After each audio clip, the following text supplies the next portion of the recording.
এখানে গরম মশলা পাউডার দিয়ে আমি একটা চিকেন কিমা করে নিয়েছি।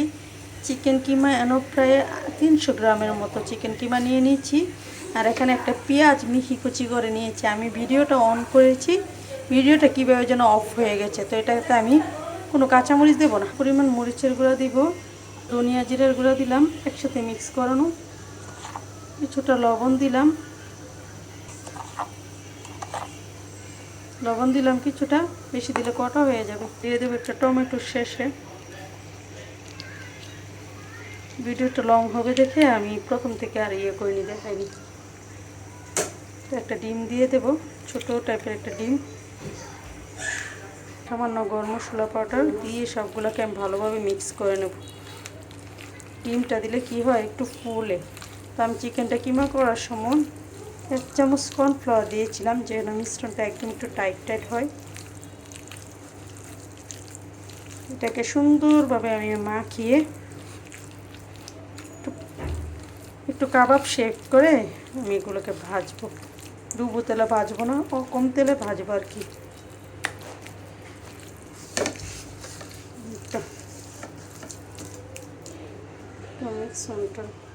মিশ্রণটা দেখুন কতটা স্মুথ, কতটা সুন্দর হয়েছে। আমি কাঁচামরিচ দিতে ভুলে গিয়েছিলাম, তো সবশেষে আবার একটা কাঁচামরিচ দিয়ে দিচ্ছি। কাঁচামরিচটা দিয়ে আর একটু মাখিয়ে নিচ্ছি আর কি। প্যানে আমি পরিমাণ মতো তেল দিয়ে দিব। আমি এটা ডুবা তেলে ভাজবো না, আগে থেকে বলেছি। তো বেশ অনেকটা তেল দিয়ে দিলাম। আমি একটু একটু মিশ্রণ নিয়ে একটু সুন্দর করে কাবাব শেপ দিয়ে দেব, দিয়ে একটা দিয়ে দেব প্যানে।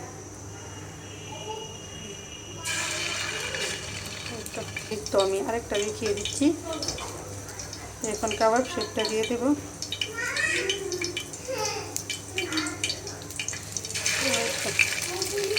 সবগুলো কাবাব শেপ আমি সুন্দর করে দিয়ে দিচ্ছি আমার মন মতো করে। দেখুন কতটা সুন্দর হয়েছে। এই তো একটা উল্টে দিচ্ছি। সোনালি কালার এক পাশ চলে এসেছে। যখন এক পাশ সোনালি কালার চলে আসবে আমি একটা উল্টে দেবো। এখানে আমি আরও কয়টা দিয়ে দেবো।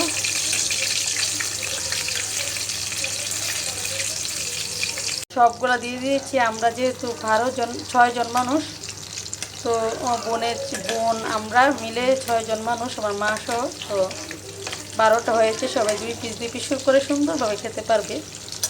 কত সুন্দর স্মুথ হয়েছে দেখুন। সুন্দর করে আমি কাবাবগুলো ভেজে নিচ্ছি।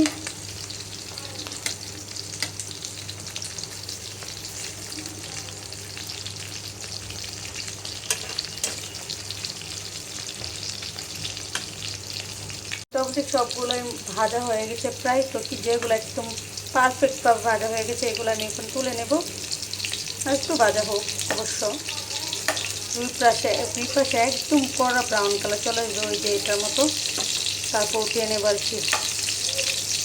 এগুলো হয়ে গেছে, দুইটা উঠিয়ে নিচ্ছি, বাকিগুলো পরে উঠাবো। আস্তে আস্তে করে আমি সবগুলোকে ভেজে উঠিয়ে নেব। সবগুলো ভাজা হয়ে গেছে, এখন সবগুলো উঠিয়ে আমি সার্ভ করে নেব। আমার সবগুলা কাবাব ভাজা হয়ে গেছে। এটা একটু অন্যরকম কাবাব, খেয়ে দেখবেন সবাই, আশা করি নিরাশ হবেন না। অনেক মজা খেতে, অনেক। আর দেখুন কতটা সফট, একদম সফট। একটা ভেঙে দেখাচ্ছি, দেখুন কতটা সফট হয়েছে।